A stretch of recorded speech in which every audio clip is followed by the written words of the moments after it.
Today's lecture on money really looks into Marx's Capital, chapter 1, bits and pieces from chapter 3, nothing fundamental, chapter 4 most definitely, and then that's where he introduces money as capital.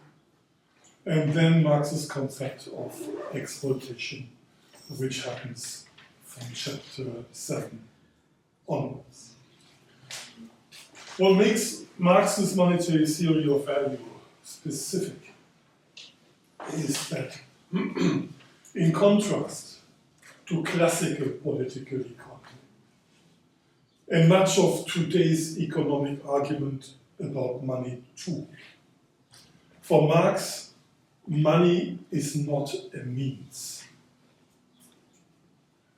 of exchange, a cunningly devised instrument of exchanging the labor expended on the making of shoes against the labor expended on the making of arrows. And I'm using shoes and arrows here because that's the argument still used by a book published by the Nobel Prize winner Stiglitz to explain to the students of economics what money is. A means of exchange, a mediator between that expended labor and that expended labor. So a means of purchase, a means of exchange, a means of circulation, but ultimately a means only. In Marx, in contrast, money is discussed as an end. For Marx, fundamentally, money is the form of value, and money is the form of capital. And you know that already, you just use someone uses a different word. If an employer of labor power doesn't make a profit, then that employer goes out of business. And another word for profit is money that yields more money. Money that was thrown into circulation only to return as more money. That's what we call profit. So the purpose of capitalist economy is to make a profit. Unprofitable employers go out of business. So money here is the end of the process. One employs labor in order to profit from it. So money here is not a means of circulation, a means of payment. It is the purpose of the process. Of course, it is not really just a purpose either, because capitalists, capital, has to make a profit in order to avoid bankruptcy. Yeah? And that means that each capitalist makes profit in order to avoid bankruptcy in ever more intensified, as it were, competition against each other, leading to a process of accumulation for the sake of accumulation, leading to a process of money making for the sake of money making, or what Marx calls capital, a process of valorization. Yeah? So far, okay? So here money is the end, but as such an end, it's also a means of avoiding bankruptcy. Yeah? And the avoidance of bankruptcy means that the same process has to start again. Money needs to be made for the sake of what? For the sake of not going under. For the sake of preventing liquidation. For the sake of preventing bankruptcy. So money needs to be made. Enrichment needs to be enriched. For the sake of staying afloat. For the sake of avoidance of bankruptcy. The understanding of capitalism, from a Marxist theoretical perspective, the understanding of capitalism as a monetary system is recent. It was first discussed really from the mid-1970s onwards. It belongs to the critique of political economy understood as a critical social theory. Prior to that, what is called in the critical theory perspective of Marx's work, what is called a monetary theory of value, was called a labor theory of value. And according to the labor theory of value, labor is expended in production, and in doing so, in its expenditure, it results in the creation of certain use values and in the creation of a commodity that has exchange value. So here the idea is that the expended labor is somewhat embodied in the individual commodity. It is then taken to a market and it is exchanged for money. And money is the means of visualization of the fact that this commodity has value. So far, okay? So the monetary theory of value goes against that interpretation.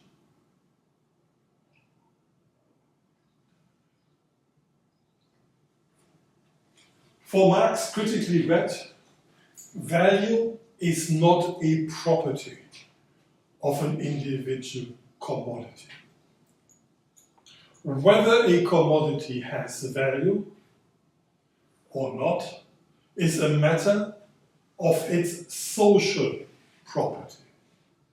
So value is the social property of the commodity, not its individual property. Value, as it were, is given to an economy, to a commodity, as a reward received by the simple fact that it has been exchanged for money. And I want to look into this a little bit more deeply now. So it is in and through the monetary form, in and through the form of money, that a commodity has value. So the money form represents the social value of a commodity. It is often said that money is the measure of value. But that is, in my view, not the case.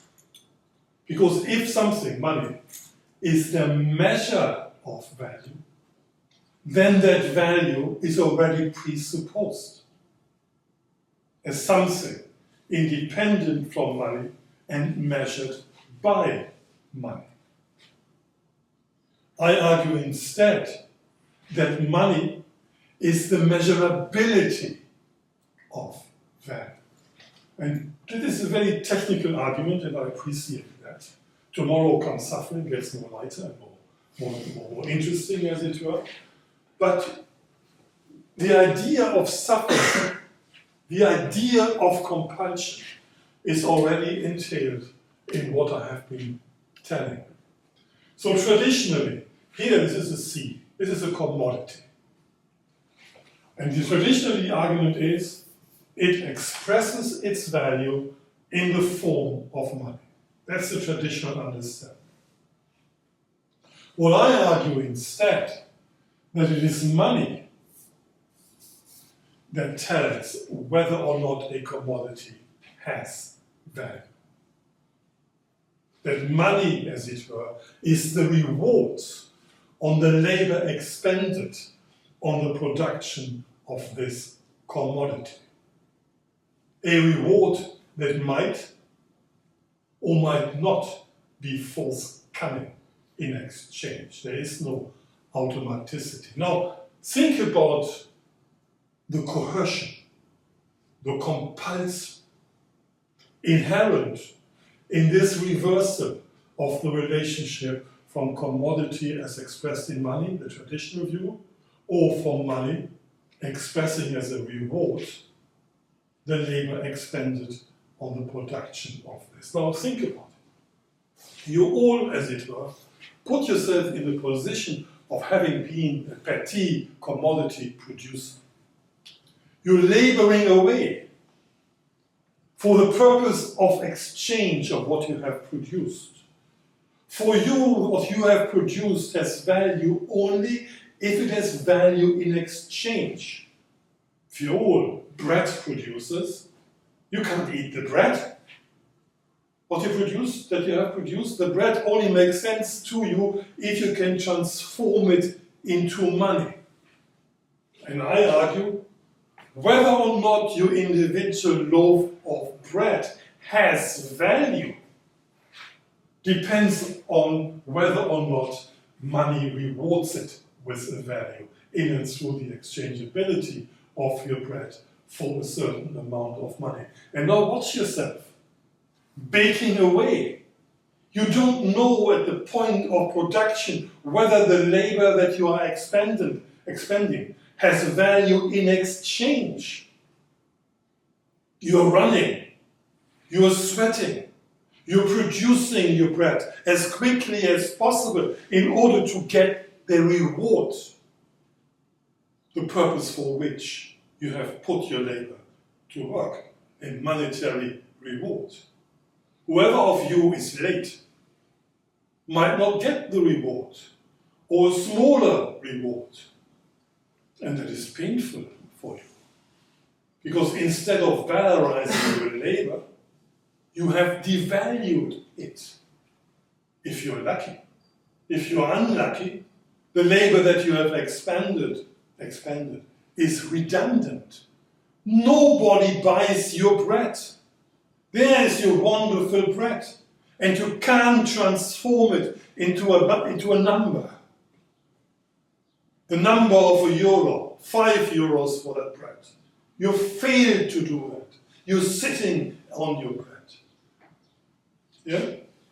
If it's a labor theory of value, then clearly here is the bread, it has value, it exchanges itself for money, no problem at all. But if it's the other way around, suddenly there is compulsion. Suddenly there is coercion. Suddenly there is competition. Suddenly there is you laboring away in order to make the cut. So far, okay? So monetary theory of value argues that the purpose of production is money making, that money is the measurability of social value, and money accords social value to individual commodities, and not the other way around. Yeah, so far okay? So from this perspective, the expenditure of this or that concrete labor in capitalism doesn't count. What counts is the social validity of this or that expended labor. And whether your expended labor has social validity manifests itself or occurs only in exchange for money. And now to put some, as it were, lightness into our proceedings. Money, money, money. It's so funny. It's the rich man's world. That's our, no? But that is what it is about. This money thing gives the product of your concrete labor social validity. Without this money thing, into which you dip the products of your concrete labor that transforms this product into a commodity, because it has become exchangeable for a certain amount of money. Without that, you didn't valorize the living labor that you expended. You devalued it. Yeah? That labor was superfluous. You didn't produce bread in order to feed the nation. You produce bread in an exchange society in order for this expenditure of labor to be socially validated in exchange for money. So the social value of your labor is not the satisfaction of human need. The social value of your labor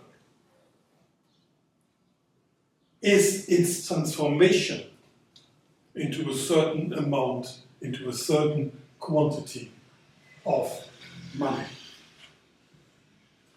Marx discusses the labor that produces value as abstract labor. And the dispute between those who are holding up a labor theory of value and those who argue for a monetary theory of value, that dispute is about the specificity of abstract labor. So, abstract labor. For those who argue for a labor theory of value, abstract labor is expended in production. So in production, you have the expenditure of two kinds of labor. First, concrete labor. That is the labor that makes things. Whether or not it's repetitive labor, monotonous labor, boring labor, assembly line labor, or labor of great dexterity. Concrete labor is the labor that makes things. For those who argue for the labor theory of value, abstract labor is also expended. It is the labor that is homogeneous. In other words, not defined by its particular concrete character. It's somewhat universal, everybody does it, as it were. It is the labor common to all concrete labors. And they argue that abstract labor is such a homogeneous, universal labor that is, as it were, universal to all concrete labors, that labor is the labor of muscles, nerves, brains. And is conceived, therefore, as a labor defined by the mere fact that it is the expenditure of human energy as such, regardless of the concrete tasks to which this expenditure of human energy was set. Yeah? So that is the conception of abstract labor in the traditionally conceived labor theory of value. And you can see the attraction for it also in the second or third internationals, because it is a labor of allocation. How much of our labor has to be allocated to shoemaking according to our plan? How much of our social labor has to be allocated as mere expenditure of human energy to whatever else I got here? Shirt making, ring making, glass making, hat making. I came to a hat when I saw you coming in wearing a hat. I was wondering what else to put on there, but then I saw your hat and there's a hat. So in socialist thought of the second and third internationals, abstract labor becomes a labor of planning, of allocation of the social labor to concrete tasks. And I argue that the physiological explanation of abstract labor, i.e. a labor physiologically defined as expenditure of human energy, of brains, of nerves and muscles, doesn't really cut it. Because muscles have burned sugar, as it were, since time immemorial and will continue to do so. There's nothing specific there in terms of its conception, its understanding, or its grasp of the specifically capitalist labor that Marx is after. And if you've read Marx, you know that for Marx, it is the peculiar character of capitalist labor on which, he says, the fetishism of commodities is based and founded and rests. So if it's the peculiar character of capitalist labor upon which the fetishism of capitalist production rests, how can that labor be a biological labor, a natural labor, since time immemorial? It doesn't make sense. So the abstract labor has to be a specifically capitalist labor. And none of us ever have worked or labored in the abstract. Whenever we labor in the concrete. It's really difficult to work in the abstract. That makes the conception of abstract labor so difficult to understand, because it's not a labor that you can, as it were, grasp in terms of what it does, in terms of its outcomes, in terms of its dexterity, in the way in which it uses your fingers, your brain, your nerves, to create something specific, however boring, however monotonous the labor itself might be on an assembly line where your job is just to tighten the screw. It's not an abstract labor. That too is a concrete labor.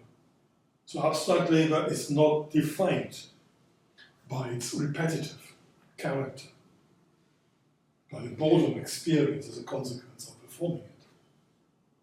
That all is concrete labor. So what is abstract labor in terms of the purely social form of labor? How can we conceive that? Let's step back for a moment and look again at the physiologically defined labor, which I told you is a labor defined by the fact that human energy is being, as it were, done, regardless of the fact of which this expenditure of human energy is being set. Does it mean that every labor that expends human energy produced commodities? Does it make sense to say that every expenditure of abstract labor, physiologically conceived, produces value? Then we're back to here, no? We have expended our human energy, value has been produced, and that becomes visible in the form of a certain quantity of money. What happens if you expend your human energy? You work so bloody hard, you're crawling out of the factory, and yet what you have produced is a failed commodity. A commodity that does not transform into money. That does not achieve money in exchange. That is not measurable by money. That does not manifest itself in the form of a certain amount of money. You really have expended nerves and muscles and brains and maybe your sanity too. But you have not produced a commodity. What you have produced, in my example, is a failed commodity, a mere product that has no exchange value. And not even have you produced a use value. Because you didn't produce what you produced for your own consumption. The fact that you produce use values means that you produce use values for others. Social use values. And the social use value only becomes valid if it is exchanged for money. If the concrete labor disappears in the money form. You understand what I'm after? So you expended all this physiological labor. You burned muscles, you burned energy, you burned your sanity, and yet you didn't produce any values because the product of your concrete labor produced nothing in exchange. Therefore, you have not produced either exchange value nor use value. Things that cannot be exchanged for money, if I'm the employer of the labor, strangle me, no? I'm teetering here on the edge of bankruptcy. Instead of valorizing my money that I invested in the production process, what happened is I devalued my capital. And if you are my laborers under my employ, you are, socially speaking, redundant. You put your labor to work to produce what? Cars? Bread? Shoes? No. You put your labor into production in order to produce money. And by not having produced money, your labor was, socially speaking, redundant. Superfluous. It strangled me. Look, there it is. Christ, I can hardly breathe. And it makes you redundant as the embodiment of the living labor that didn't produce value in exchange. That didn't produce something that was measurable in the form of a certain amount of money. You thought you produced shoes, shirts, rings, glasses, hats. No. This only counts if it translates into this. Yeah, so far okay?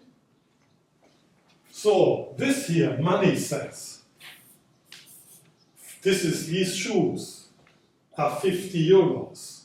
Money says, this shirt is 20 euros. Money says, this ring is 100 euros. Money says, this, Christ, what is it? Glasses. 100 euros. Money says, this hat is 75. And money says, whatever it was, 0. Nothing. Neither use value, nor exchange value. The labor not valorized, but devalued. It goes in this direction. And now suddenly, all these concrete labors, concrete products of labor, are comparable with each other. Shoes, shirts, rings, glasses, hats, and whatever this was, a tie, are not comparable. They are specific in terms of what they represent, in terms of their use value, in terms of what needs they can satisfy. Yeah? But by virtue of them taking the form of 50, 20, 100, 75, what disappears? What disappears is their concrete character. And what instead manifests itself is them as monetary quantities. 50, 20, 100, 175, 0 euros. And now these labor products become, as it were, comparable. 50, 20, 100, 100, as what? as distinct use values, as things that satisfy concrete needs, or do they become comparable as socially valid quantities of my other song? Money, money, money. It's so funny. It's a rich man's world. And without this, money, without the concrete, as it were, characters of the product, shoes, shirts, being disappeared, as it were, in quantities of money. Without that, the shirts, the shoes, the rings, the glasses, the hats, the ties are actually completely irrelevant, but nevertheless, people wear them to show their irrelevance. These things have no meaning if they don't take the form of their opposite, quantities of money, which makes distinct things comparable as different quantities of the same stuff, as distinct quantities of money. So far, okay? What is abstract labor then, from the perspective, as it were, of the critique of political economy as a critical social theory? Here, abstract labor, it is argued, is the socially valid expenditure of concrete labor. Abstract labor here is a purely social form of labor. Here, abstract labor is the socially necessary expenditure of labor. If you have read Marx, and quite a few of you might have done so, he argues that value is produced by the socially necessary expenditure of labor. And I argue that abstract labor stands for the socially necessary expenditure of labor. Difficult concept, no? How do we know what is socially necessary? What is the socially necessary expenditure of labor? But turn the table round again. What is the socially unnecessary expenditure of labor? How much value does the socially unnecessary expenditure of labor produce? The socially unnecessary expenditure of labor might have produced wonderful ties, but these ties down here, things, no? Have no social validity, because these products of labor don't transform into a certain quantity of money by which the socially valid expenditure of that labor is measured. So far, okay?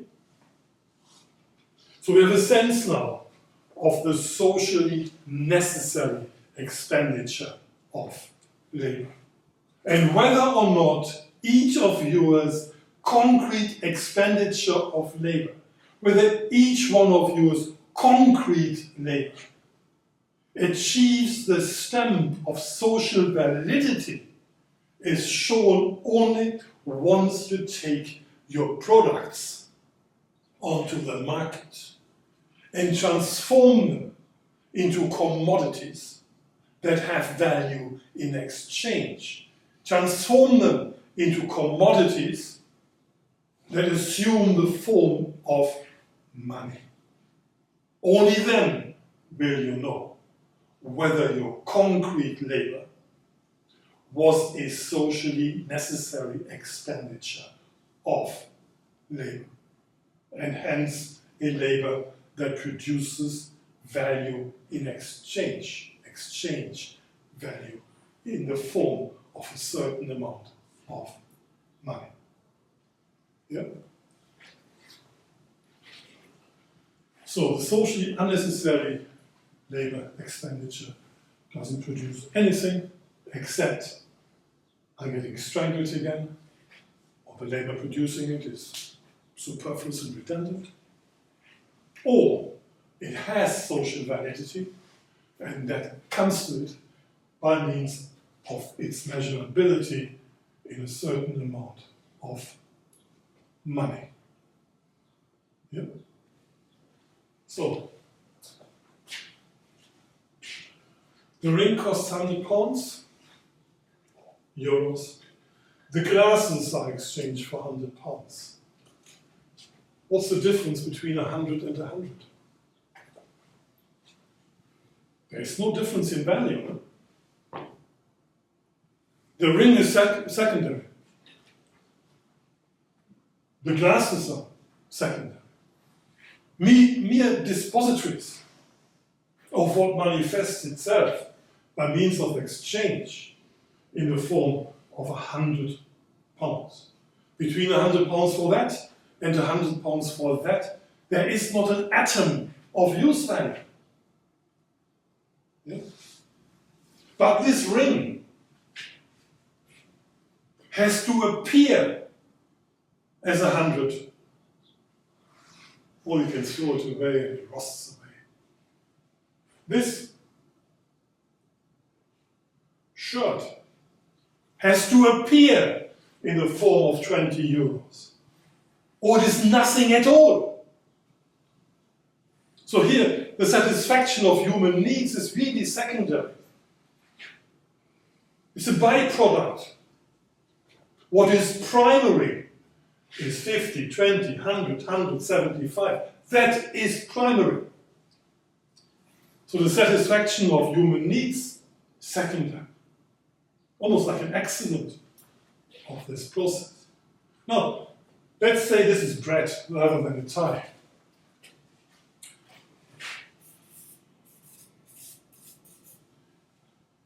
What you do with bread that doesn't manifest itself in exchange in a certain amount of money. What's done to it? That bread could have fed many people. It could have satisfied the needs of many people. But the mere fact that this concrete expenditure of labor, this product, this bread, doesn't transform into a certain amount of money, renders this bread superfluous, redundant. It's burned. It's left to rot. It doesn't fulfill any social purpose.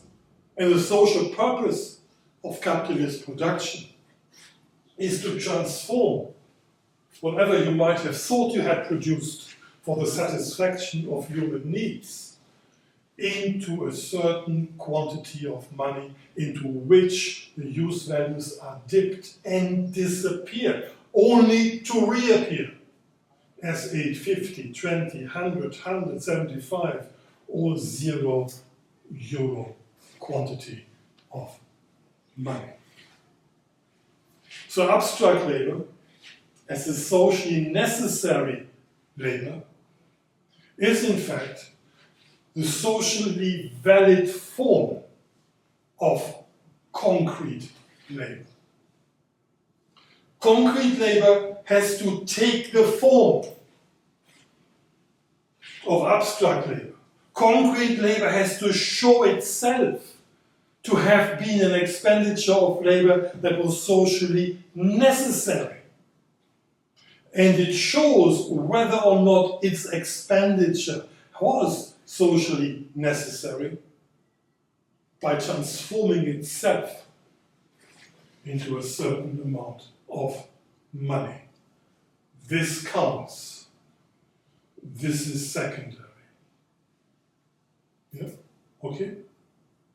So abstract labor here is the concrete labor that shows itself to have been a socially valid expenditure of labor. It shows itself to have been a socially valid expenditure of labor by getting marked as a socially necessary expenditure of labor in the form of a certain amount of money. So in a critical tradition then, abstract labor is the socially necessary expenditure of labor. Abstract labor is the labor of exchangeability. Abstract labor is the labor of commensurability. Not between shoes and shirts, they are not whatever the term is, commensurable. It's commensurable between different quantities of money. So the labor produced, put in my nice t-shirt, it's the big things. Absolutely wonderful pant. That labor shows its social validity only, not by clothing me. Its social validity by costing me, or by me parting with 20 pounds. Right? It shows its social validity by taking on the form of an expression of money. So concrete labor has to assume the form of the labor of exchange, the labor of difficult word to pronounce, comparability, commensurability. Only if the different concrete products transform themselves into their opposite, namely as exemplars of certain amounts of money. And one feels, of course, very sorry for the baker who baked fantastic bread and got nothing for it in exchange and is now liquidated and bankrupt. His or her shop is out of business and taken over by a big capitalist baker who runs it on profit by taking away all the nice ingredients, by mechanizing the labor, by increasing the productivity of labor, to make this bread-making factory profitable again. It becomes profitable by transforming its concrete output, its concrete products into commodities that are characterized by the fact that they have value in exchange, and value in exchange is the price tag that expresses or is measurable by a certain amount of money. Yeah? So, the product of concrete labor has fundamentally to be money. Without money, if the product of concrete labor is not money, then that concrete labor produces wonderful things, which are socially speaking useless. Yeah? So what counts is exchange value, commensurability, exchangeability. And all that is, it has to achieve a quantitative expression, which is given to it by money as the social equivalent of the fact that the labor expended on these productions is socially valid expenditure of concrete labor. And if these terms, socially valid or socially necessary expenditure of labor, think against the flow of this rather positivistic definition. Think about the expenditure of socially invalid labor. Still produces nice things, but it's invalid in terms of the money form, for exchangeability. Socially unnecessary labor. How wonderful would that be, no? You go into the factory, and the first thing you do is to take a break. Have a cup of coffee. Sit down. Don't smoke a cigarette, that's not good for the lungs. Take it easy. But that labor proves itself quite often as an expenditure of labor which is socially unnecessary. It bankrupts the employer. and makes the laborer who performs that labor redundant, socially speaking. So if the terms socially necessary or socially valid are difficult to grasp, then think about the negative, labor that is socially speaking invalid, labor that is socially speaking unnecessary.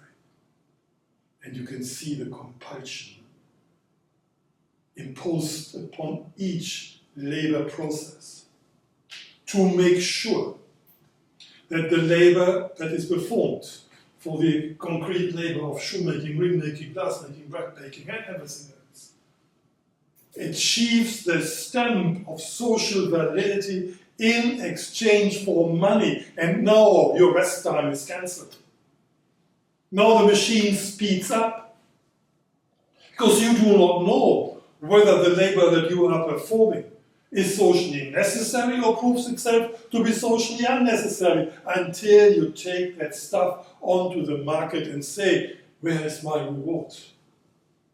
In the form of a certain amount of money. And if you are rewarded, that's great, do it again. And if you're not rewarded, then you can say, I had a dream.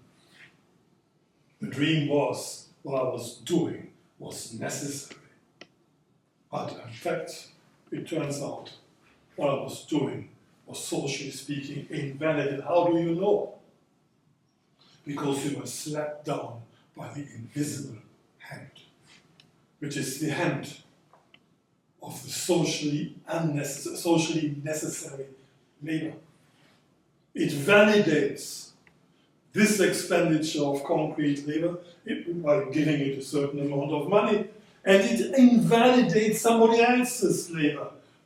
That guy now or this woman, they got slapped down. There is compulsion there. And one can say, of course, the bloody capitalists, wonderful, no, if they go bankrupt. But the funny thing is, the laborers, the workers, depend for their existence on getting wage-based employment. Without wage-based employment, what can be traded to make ends meet? What can be traded to make a living? So perversely, the labor's own conditions of social reproduction, labor now as a class, depends in fact on the social validity, on the profitability, and therewith on the exploitation of their labor to achieve wage-based employment, to maintain and sustain wage-based employment. Yeah? So, and now it gets more interesting. Marx argues that the amount of money is a function of socially necessary labor time. Labor time. Each individual production process has its own temporality, has its own, as it were, consumption of time. Each individual labor process takes place in its own time. Yeah? And socially necessary time, as it were, the labor time of social validity, the labor time of money, the labor time whose product is money, cannot be tied down as a sort of universal expression of individual labor processes. So socially necessary labor time is in fact invisible, but it has a hard-hitting objectivity. Things need to be completed within abstract labor time, within the labor time that is a socially necessary labor time. And none of the individual labor processes is the exemplar, is the foundation of it. So, this is now what Adorno calls time is ontologized. It clicks and it clacks, almost like a natural process, irresistible in its rhythm, in its movement, empty, nothing happens here except my fingers are hurting. And each one of you is now, as it were, appropriating social labor for your own labor processes, which are defined by their unique temporality, by their unique consumption of time. And you're laboring away, and here is the time of social necessary labor time.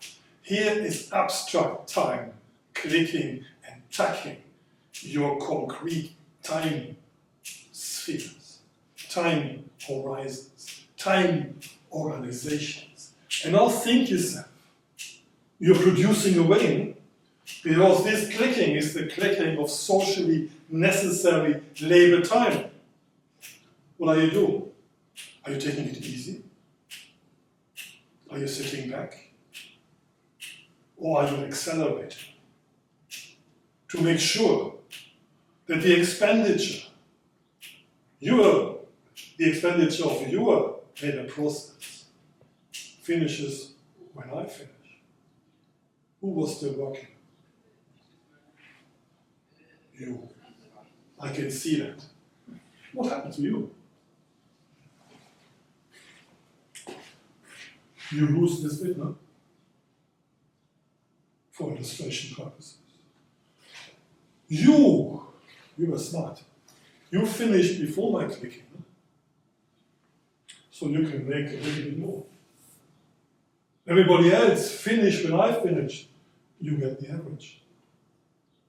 Can you see that? How this dictates, no? Abstract labor. In terms of what? In terms of abstract labor time, which is the socially valid labor time. It measures your individual expenditure of labor time according to a clicking that is dissociated from your efforts, but is nevertheless the socially valid clicking, or the clicking that validates your expenditure of time. Yeah? So you better get going. So on the one hand, labor is actually expended within its own time. Yet on the other, it has to occur within the time of the socially necessary labor. The socially necessary labor time. So nobody works in their own good time. Everybody works in their own good time under the compulsion of transforming your shoes or making your shoes measurable in the form of money that gives you 20 euros for them. If you're late, you get 15. If you're early, you might get 30. So far, okay?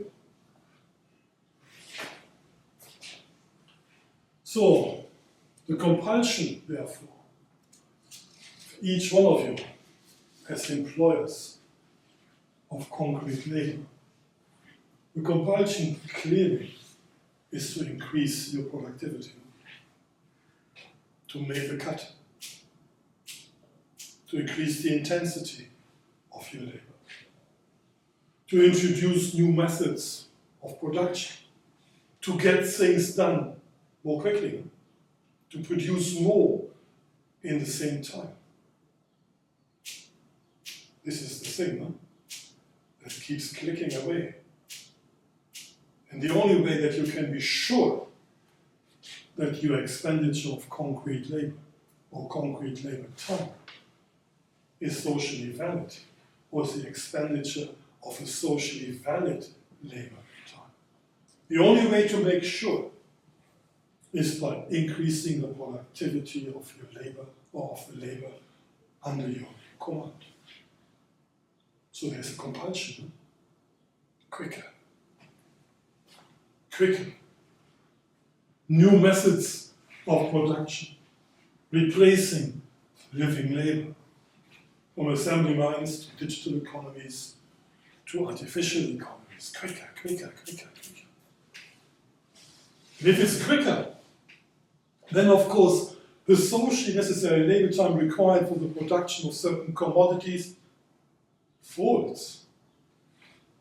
The individual commodity, therefore, has less value, whereas the production of it costs more, which Marx then later discusses as the tendency of the rate of profit to fall and all the rest of it.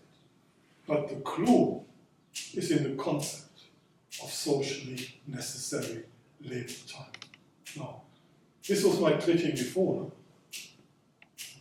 Now each one of you, in preparedness, in anticipation, in competition with each other, to get your commodities, you want to be commodities. You don't want them to be field commodities. Onto the market in greater number as quickly as possible.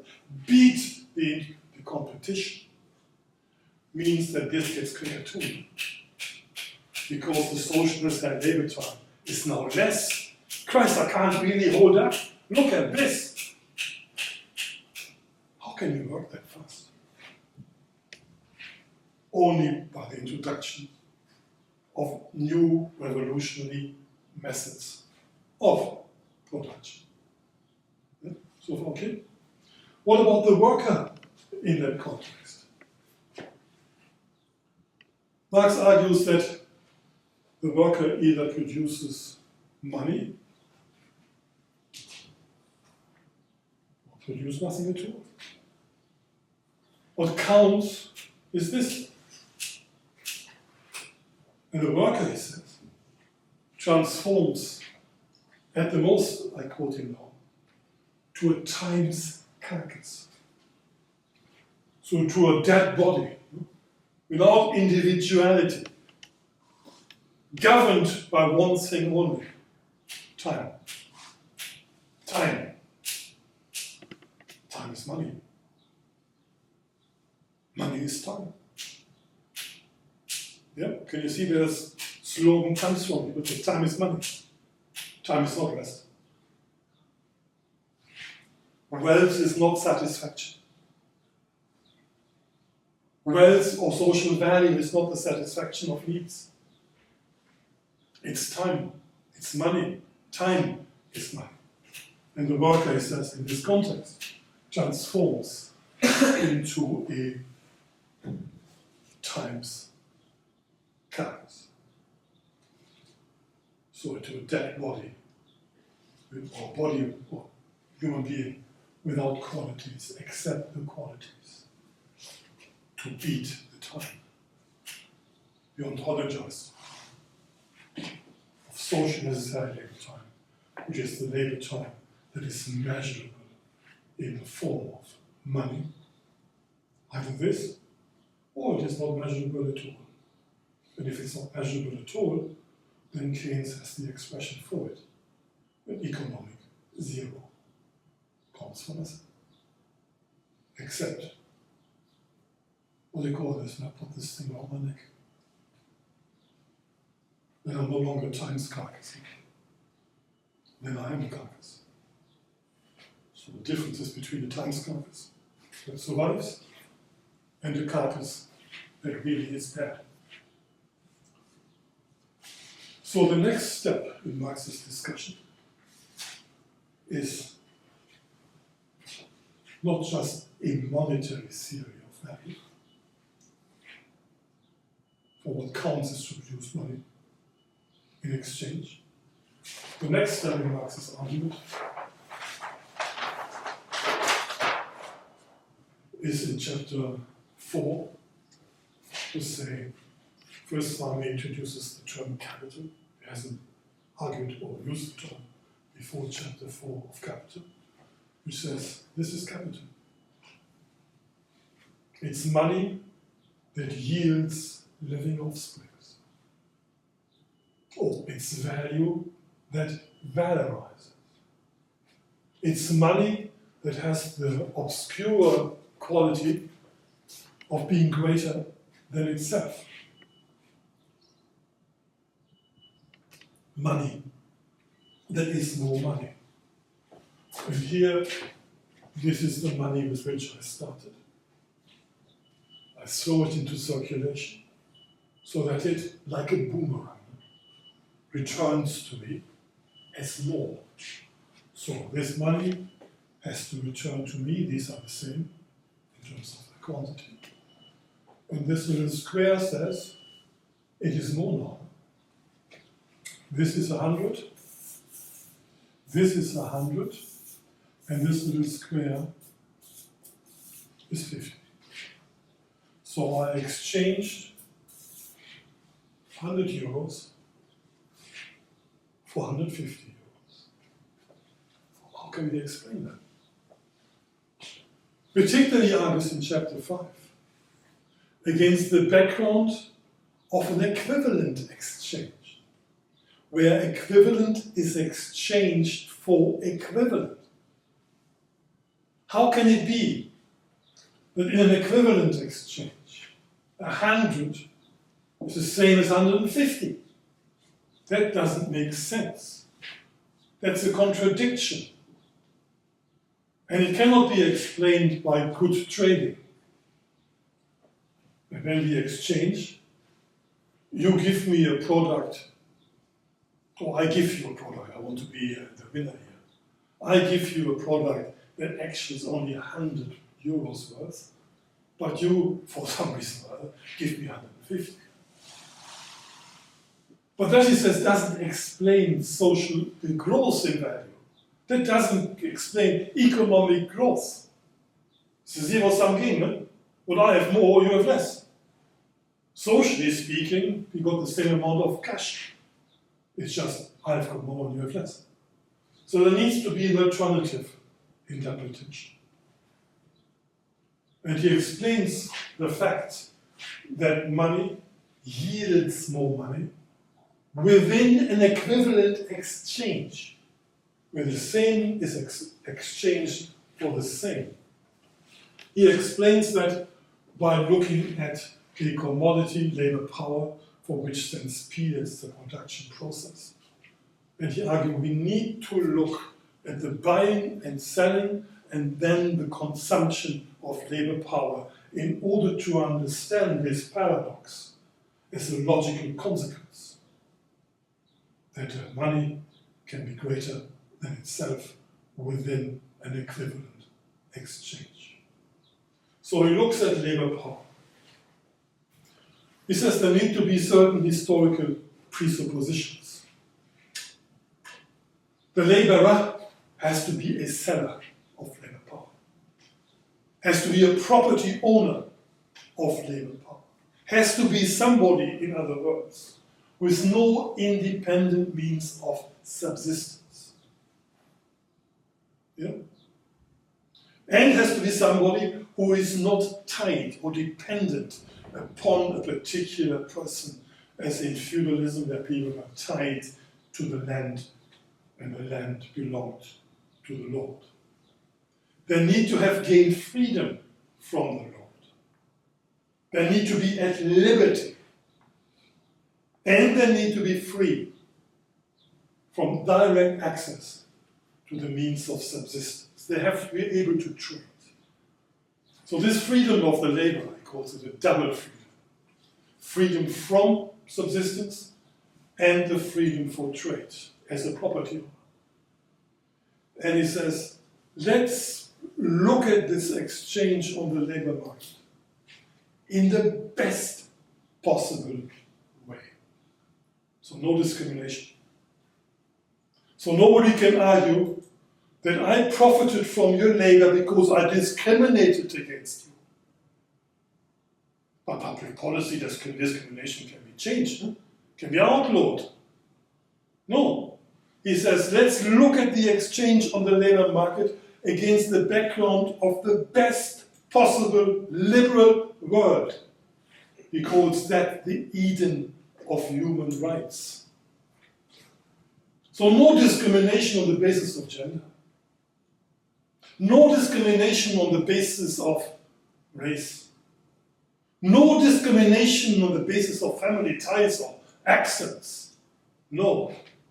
Labor is exchanged in the best possible liberal context. The Eden of human rights, made perfect. So he says, labor is exchanged as equals before the law.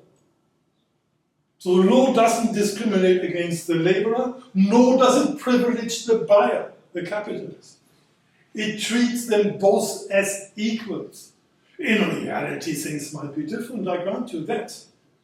But that can be remedied by liberal intervention, by progressive liberalism. So the law says, treats the laborer and the capitalist as equals. Or in the words of Frantz Fanon, it allows the rich and poor equally to sleep under bridges. Or it disallows poor and rich equally from stealing bread. So by treating them as equals, you are in fact reinforcing their inequality in property, their inequality of access to the means of life. You're reinforcing that. So there is drama in there. But it's the best possible world. The Eden of human rights. Everybody is treated as an equal before the law. Then he says, it's an exchange that takes place in terms of liberty. Nobody is dependent upon anybody else personally. You're not working for me because you're dependent on me. No, you're working for me because we met on the labor market. We liked what we saw in each other. We exchanged what we needed to exchange as equals before the law. Of course, my purpose, I made it quite clear. I hire you all, not you. You're not selling yourself. It's not a slave market. You're hiring out your labor power temporarily to me. You're not selling yourself.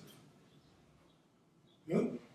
So I hire it, we sign the contract, and I bought it with the express purpose of valorizing it, of making a profit, of enriching myself through its usage.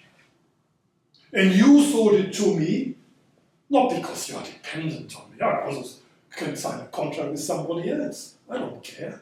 We're not in a dependent relationship as individual parties of the contract. You sold it because you wanted to get wages paid as a consequence of you relinquishing your labor power for my consumption during a specified period of time. Yeah? You get wages, which you then can spend to make a living. That was also quite clear.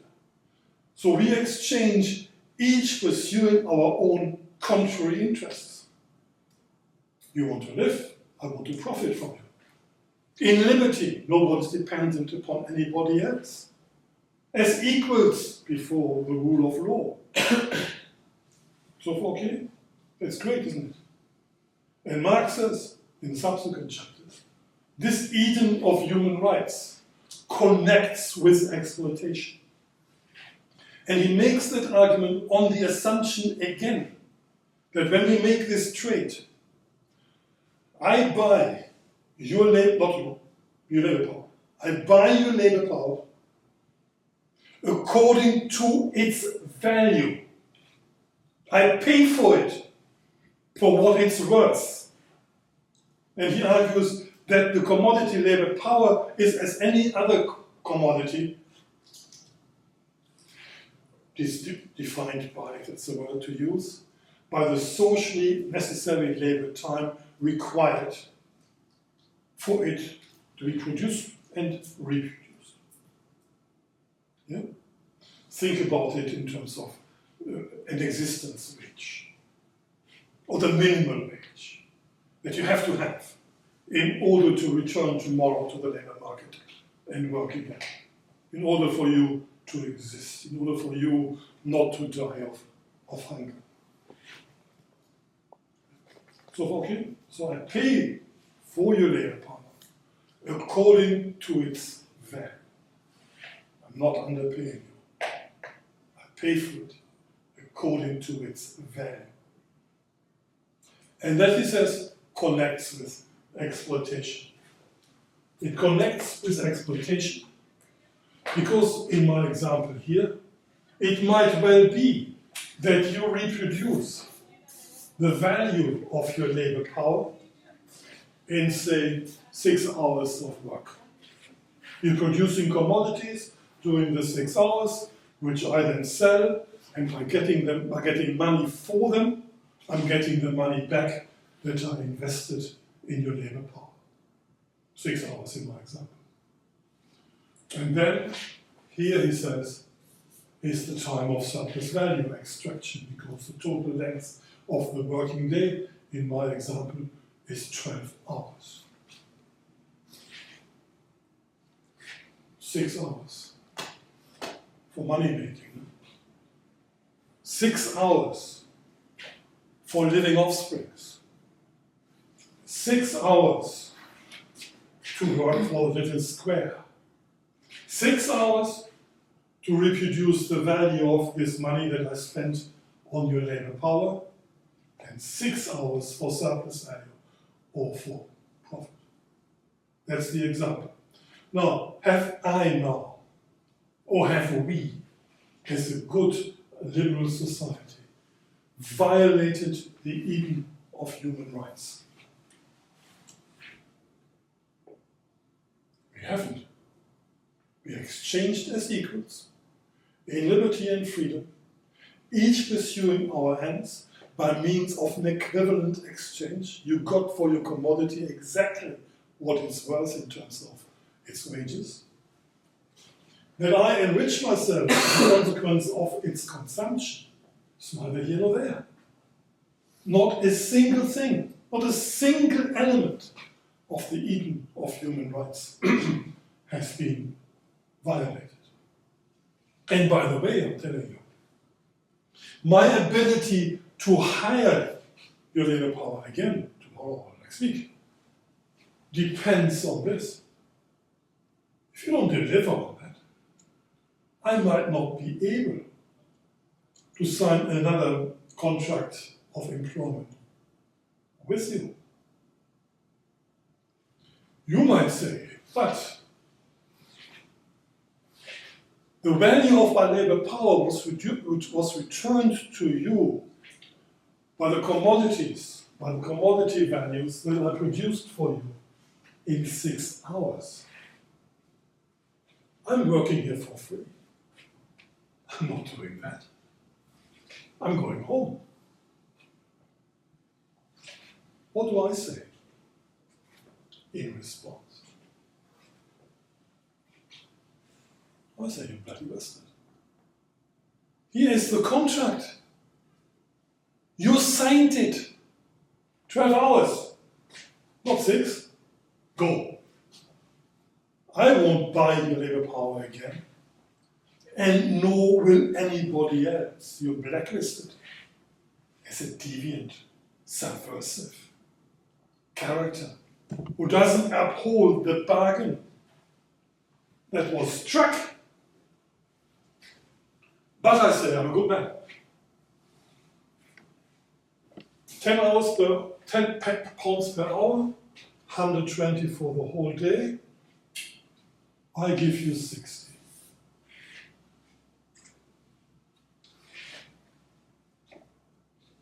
Not 120. Half the amount. But I bought your commodity for 120,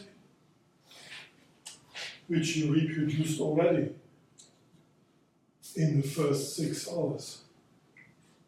I still pocket 60 quid, no? Not so bad. for half a day's work. Has anything been violated? No. So that's how this, in Marx's argument, the Eden of human rights, the buying of selling and freedom and liberty as equals before the law, each according to their own interest, where things are exchanged according to their value, is an equivalent exchange between capital and labor, still entails exploitation, the extraction of surplus value. So surplus value for Marx is the difference between the value of labor power and the total value produced by the consumption of that labor power. Yeah? So far, okay?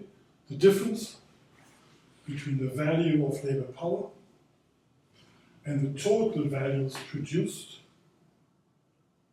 by the consumption of that labor power. Which in here is 120, but I get double that. Nothing has been violated. My purpose as a capitalist was what? To make money from you. To valorize your labor power in the form of money that yields more money. Do I have to succeed? Yeah. What happens to me if I don't? There comes this thing again. No? Bankruptcy, liquidation, devaluation. It's not personal. Marx describes the capitalist on the factory floor like a vampire. Remember this vampire sitting on your knees, sucking you dry, making you into a timeless carcass. Nothing personal. Strictly for business. Is strictly for averting bankruptcy. Is strictly for preventing liquidation. Money needs to be made from your living labor in order for this capitalist not to go bankrupt. And hence we have the logic with which I started. That profit is not really the end of the process. Profit is the means of avoiding bankruptcy. So accumulation for accumulation's sake.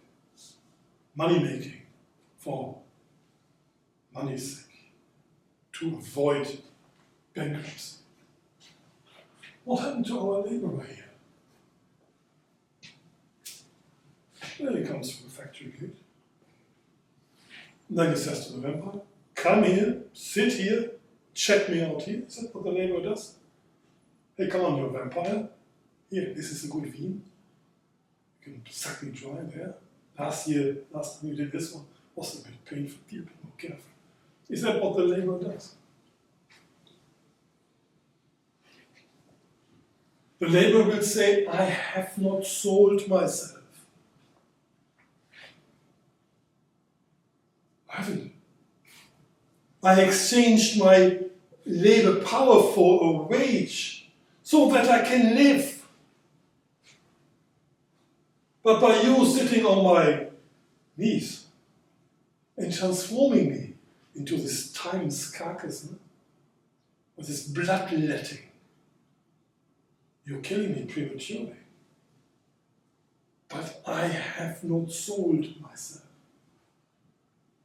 And there's a clash, Marx argues. And he argues that in terms of the struggle over the length of the working day. Over the rights of the seller and the rights of the buyer. The buyer says, I acquired your labor power. We signed the contract. There was no coercion. You relinquished it happily. Yeah? I bought it, I acquired it, it's mine to use. And the labor answers, yes, I relinquished my labor power, but not myself as proprietor. So there's a clash, Marx argues,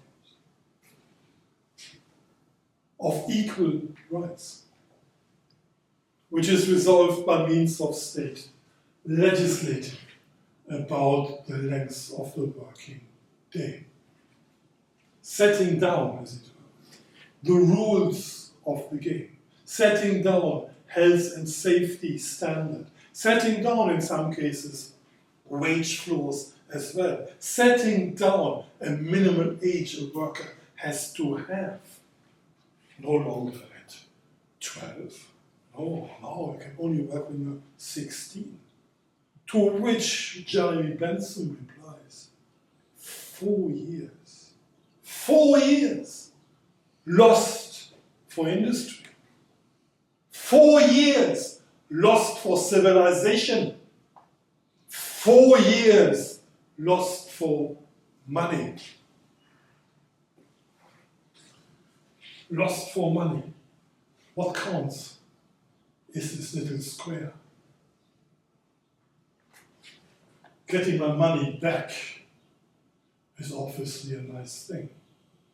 But what counts is the square, is this time, this labor time, in surplus to the time necessary to reproduce the value of my labor power. So, the paradox of an exchange of money for more money lies in the concept of surplus value, and the concept of surplus value is founded on the class relationship between the owners, Marx argues, of the means of subsistence and workers that are free from the means of subsistence and are free as property owners to sell their labor power. What counts is this. What becomes of them is a time's carcass, which one could argue is a better alternative than being an economic zero or an unemployable, social superfluous, redundant worker. So the worker, as it were, his or her wages depend on the exploitation, the profitable exploitation of their labor power. What else can be sold? If it's not your ability or your capacity to work, sold to make a living. How many kidneys can you sell? How many desperate people in search for work, in search for something which is not superfluous, not redundant, or what Marx calls only the productive labor, the labor productive of surplus value, is respected. In search for respectability, how many people die every day in the Mediterranean Sea? These are the concrete examples of the processes that I've tried to explain to you. And this is what it is about. Money for the sake of more money. It's an absolute necessity of a process that asserts itself over the individuals as if by force of nature. And what it involves is making money out of money. I started by saying that I will be talking about a monetary theory of value, and I explained that first against the background of Marx's conception of the commodity as a product of concrete labor that is valid, socially valid, or that is a socially necessary expenditure of concrete labor, and shows itself as such in exchange by virtue of its measurability in the form of a certain amount of money.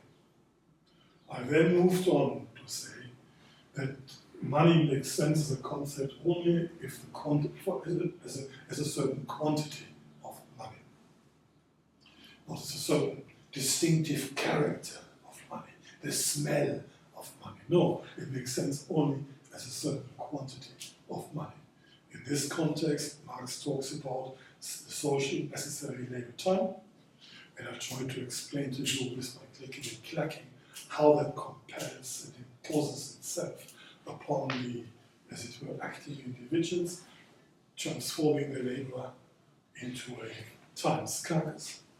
And then I took the idea of a monetary theory of wealth, which is the monetary theory of value, by explaining to you Marx's concept of capital and Marx's concept of capitalism, money that yields more money in the context of an equivalent exchange, and the paradox of that he resolves by looking at the one commodity he considers labor power that is able to produce a value that is greater than itself, and I explain that by illustrating this sort of distinction of the labor day between that time necessary to reproduce the value of labor power and producing living offsprings.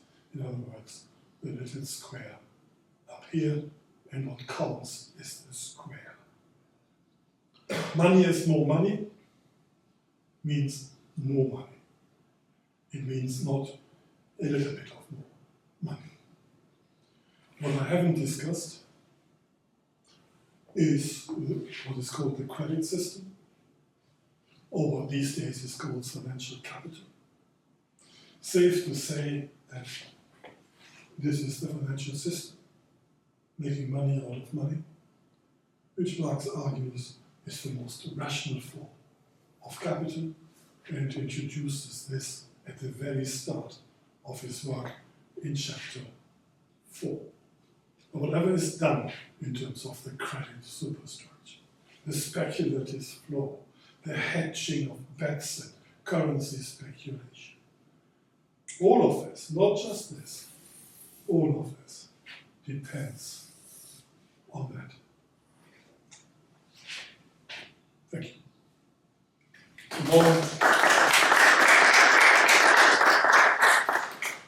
Tomorrow we go through this again, but under a different headline, namely the critique of political economy as a critical theory of suffering.